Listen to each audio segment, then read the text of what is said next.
TBS, Planet, युग, कथांश 1, www.tablesplanet.com। Ji Mahatma, इनकी माता मीनाक्षी को भी मुझे संदेश भेज देना चाहिए। वो चिंता कर रही होंगी। युग मेघरथ के पास गया और उसे पूरी बात बताई। तुम चिंता मत करो युग, मैं अभी जाकर चक्रगढ़ में ये संदेश पहुंचा देता हूँ।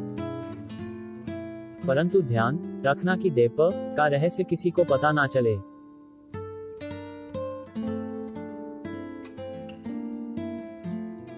युग वापस गोवर्धन के पास आया। महात्मा, आप कह रहे थे कि मीनाक्षी जी नेत्रा की माता नहीं है, कृपया उस विषय में आगे बताएं। युग, तुम तो जानते हो कि देवपुर के सारे निवासी देव मानव हैं, अर्थात देवों और मानवों के संबंधों से जन्मे पुत्र। ये संभव नहीं कि मीनाक्षी देव मानव हो। पर अगर मीनाक्षी जी नेत्रा की असली माता नहीं है, तो फिर नेत्रा की माता कौन है?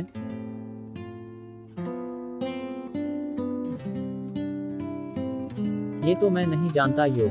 यह रहस्य तो अब नेत्रा के होश में आने के बाद ही पता चलेगा, पर अभी शायद उसमें कुछ और दिन लगेंगे। आओ युग, थोड़ी खुली। युग गोवर्धन के साथ चलते चलते एक समुद्र तट पर पहुंचा। कितना अप्रतिम है ये समुद्र।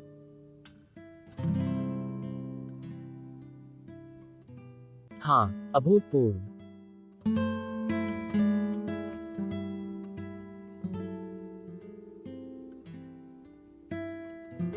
गोवर्धन जी, मैंने कुछ ही समय में पूरा देवपुर घूमा है। बस यही एक समुद्र है, जिसके परे क्या है ये मैं नहीं जानता,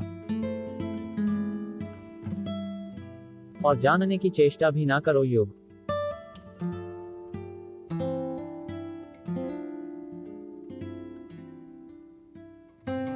युग, इसके पार कुछ ऐसे रहस्य छुपे हुए हैं जिन्हें ना जानना ही सबके हित में है।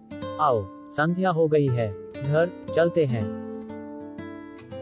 जैसा आप कहें महात्मा।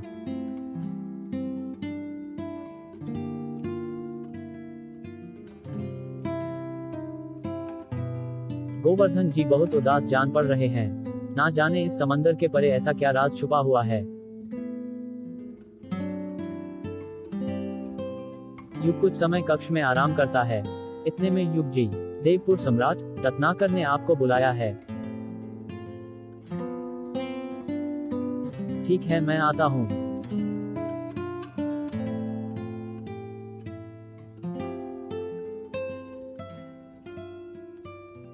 युग राजमहल पहुंचता है। 6:35।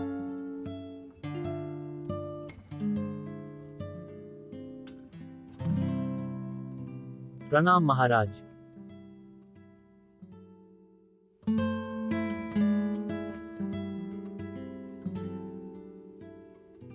प्रणाम युग, आप स्थान ग्रहण कीजिए।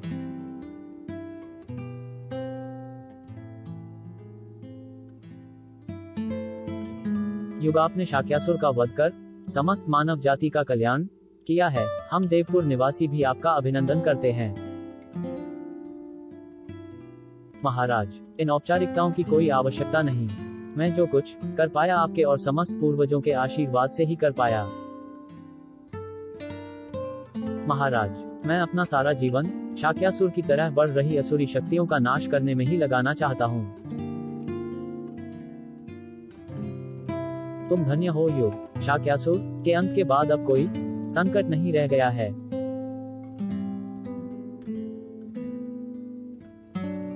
इतने में दरबार में उपस्थित राज ज्योतिषी अंकुश बोल पड़े, संकट तो है महाराज, और बहुत गहरा संकट है। वो क्या राज ज्योतिषी जी?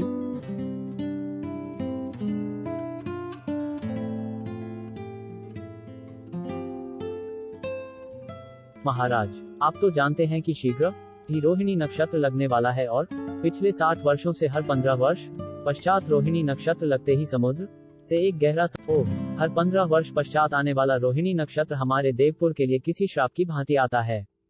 ये तो बहुत ही गहरा संकट है। महामंत्री सुमेध, यह मेरा महाराज, आपका सेनापति होने के नाते मैं आपको यह आश्वासन देता हूं कि इस बार मैं स्वयं समुद्री सुरक्षा के लिए तैनात रहूंगा, और ऐसी किसी आपदा को देवपुर को छूने भी नहीं दूं। सेनापति भद्रेश, हमें आप पर पूर्ण विश्वास है, पर फिर भी हम ये संकट नहीं मोल ले सकते। यह कोई रणभूमि नहीं है। अगर हमारे एक भी सैनिक को कुछ हुआ तो यह उचित नहीं होगा। और पहले 4 बार भी हम अपने सैनिकों को गायब होता देख चुके हैं।